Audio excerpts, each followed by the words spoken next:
किसान को ख़त्म करने की साजिश हो रही है और university of veterinary animal sciences जो है वो उनका हिस्सा बन गई है। फार्मर दुश्मन क़ुव्वतों का उनके इत्तेहादी बन गए, तो उस पर हमारा ये एहतजाज था जो आज हमने नोट करा। जी क्या जी, हम उस रिपोर्ट को चैलेंज करेंगे। असर नो उसकी दोबारा तहकीकात की हम बात कर रहे हैं और दीगर भी यूनिवर्सिटीज़ हैं, दीगर न्यूट्रल इदारे हैं, हम उनसे तहकीकात का मुतालबा यकीनी तौर पर करेंगे और वो करेंगे हम। जी कोर्ट बस जल्द हम प्रेस कॉन्फ्रेंस से फारिग हो जाएं, उसके बाद इंशाअल्लाह ताला हम कोर्ट जाएंगे।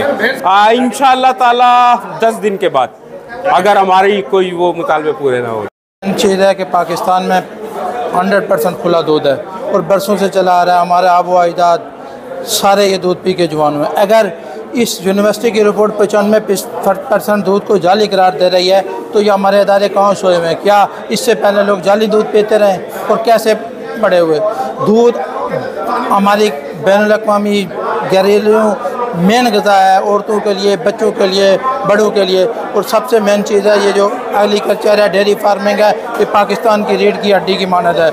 इससे गरीब आवाम के चूल्हे जलते हैं, गरीब आवाम के बच्चे पलते हैं। इसके ख़िलाफ़ जो साजिश की जा रही है, इसे फिलफोर जो जिसको आपने फंडिंग की है, इसे बेनकाब किया जाए ताकि हमारा मुल्क दूध में और पैदावार करे और मुल्क तरक्की करे।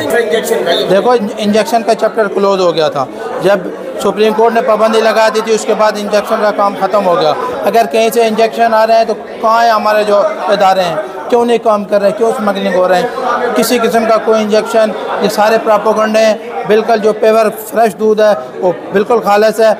अभी भी पिछले 2 महीने पहले कमिश्नर हाफिज़ के में रिपोर्ट जारी की गई थी जिसमें 98% जो कराची का दूध है वो खालिस करार दिया गया। बाकी हम अभी भी सिंध फूड अथॉरिटी है, पंजाब फूड अथॉरिटी है, उनसे मुतालबा करते हैं जो गैर मेयारी 2 नंबर दूध बिक रहे हैं उन पर फौरी कार्रवाई की जाए ताकि आवाम को खालिस अच्छा दूध मिले। ये है कि हम ये चाह रहे हैं dairy and cattle farmer association के प्लेटफॉर्म से कि इंस्टीट्यूट ने जो सर्वे रिपोर्ट शाया की है तो उसमें जो उन्होंने कहा है कि 92% दूध गैर मेयारी है पाकिस्तान के जो जमाशुदा जितने भी सैम्पल्स हैं। तो हमारा सिर्फ कहने का मकसद ये है कि यूनिवर्सिटी को एज अकेडमी या जामिया को इसके कंक्लूजन पे और इसके इस्लाहाती अमल पे जो इसका नेक्स्ट फेज़ था उसको अपनी रिपोर्ट में ज़रूर शाया करना था।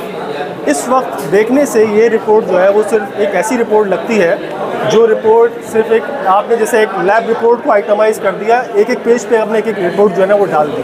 सही, हमारा कहने का मकसद ये है कि यूनिवर्सिटी के लेवल पे अगर जामिया आपको कोई रिपोर्ट देती है तो उस रिपोर्ट का कोई सोल्यूशन, कोई रिफॉर्म्स, कोई सद्देबाब और जिसे मैं कहता हूँ कोई आपका कंक्लूजन, वो कंक्लूजन जो कि हल तलब जिस पे स्टेक होल्डर्स को मिला के जिस पे हम बात कर सकें वर्केबल सोल्यूशन, वो देना चाहिए।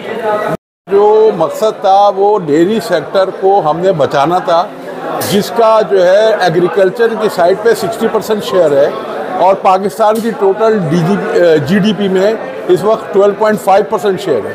ये लोग इस किस्म की रिपोर्ट निकाल करके जो कि लॉजिक पर नहीं है कि 95% दूध जो है वो ख़राब है, यानी पूरी कौम चोर है, आपने ये डिक्लेयर कर दिया। आप उसमें से ये बताते हैं कि भाई 10% है, 20% है और फिर उसके लिए गवर्नमेंट को कहते हैं कि इस्लाहात करें कि ये चोरी, ये मिलावट, ये कम हो। लेकिन आपने तो पूरे जिसको कहते हैं कि और ख़ुद जो है 5% जो रह गए वो दूध के धुले और बाकी सारे 95% चोर है। और मसला क्या है कि कोई भी इदारा, युवास से मुझे कोई शिकायत नहीं है, कोई इदारा हो, पाकिस्तान के सारे इदारों का इस वक्त आज के वक्त में यही चल रहा है कि इदारे अपने बेहतरीन हैं सारे, उन्होंने माजी में बड़ा नाम कमाया है, लेकिन हमेशा होता क्या है कि 2-4 काली भेड़ें आती हैं और वो फिर इदारा तबाह हो जाता है।